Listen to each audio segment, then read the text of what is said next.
These are the only tools you're going to need to adjust your valves. 17mm wrench, doesn't need to be a box, be a box, an open, or a socket, it really doesn't matter. 9mm box or an end wrench. I think that the box makes it easier. Feeler gauge of your choice. This is 02 and 03, or 002 and 003. Some people like to go to 004, 005. I go with 003 on both valves. And some pliers. And if you're rich enough, you can buy some of those fancy schmancy little some special tool you can buy. Makes it easier to adjust your valves, and it's basically a combination of this and the pliers that hold the little nut, the little adjuster in the middle. First step is to make sure that your engine is at top dead center on the compression stroke. What you do is you rotate the flywheel. On a CRF50, the flywheel is going to look a lot different than this. This is an older motor, but the principle is the same. You got to make sure that it's at the T mark on the compression stroke. Now, this is not on the compression stroke, and I can tell because it's not spinning easily, and that's because it's on valve overlap, and the springs are wanting to keep this motor right here. And if you twist it this way, it's hard, and if you twist it this way, it's hard. So I'm going to go another 360 degrees until I get to the same mark, and it's going to be hard to turn getting up to it, and that's the compression. And then when you get here, it's going to be real easy to spin, and that's because it's at top dead center on the compression stroke. The next step is to take your big 17mm wrench,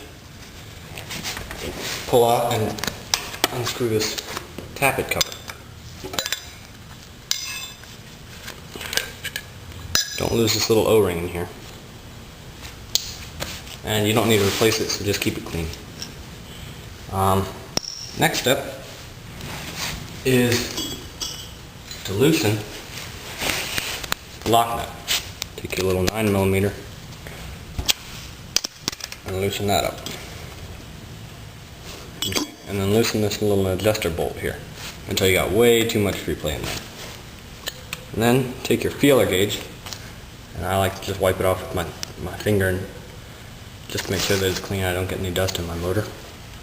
And stick it in here, and then tighten this little adjuster bolt until I feel it stop. And then right about finger tight is where you're going to have the correct tension. And then just finger tighten that lock nut. And then take your pliers, or take your box wrench first and stick it on here, and then take your pliers to keep this little adjuster thing from spinning, and then snug it up. And then once you got it tight, you got to double check again, make sure that your valve, that your adjustments haven't moved. So snug that, then check this again for the correct tension. You should just have a little bit of pull on there. You don't, I mean not pull, but a little bit of friction. And then you put this back on. And then the manual says you got to torque this to 10 foot-pounds, but you don't really need to. But the point I'm making is that you don't want to over tighten this because it doesn't need to be very tight. So just snug that on there, and you're good. Now you can do the exhaust. Okay, now the exhaust side is exactly the same. Loosen this thing up. Make sure that the engine is still at top dead center. You don't want it to, you don't need to adjust it when it's wrong because it won't do any good. Now, the bottom one has oil in it, usually enough to make it drip, so just be careful. I mean, don't make a mess wherever you're working. And do like you did before, and loosen this thing up. Loosen the lock nut, loosen the adjuster bolt, and take your feeler gauge again. Wipe it down with your thumb, just make sure it's clean. And then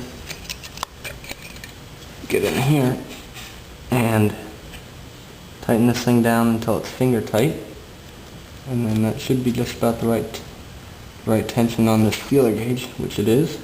Then tighten down the lock nut about as tight as you can get it with your finger.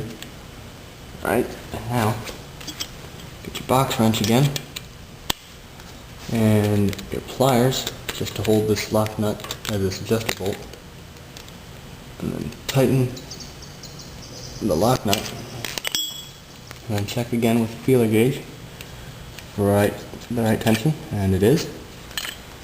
And then you can reassemble. I just got some oil on here. I'll wipe this off. Okay. make sure that your O-ring is in place and clean. Then you can twist this back on here. And once again, the manual calls for 10 foot-pounds.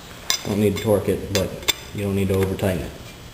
Just because it's big, you don't need to make it very tight. So just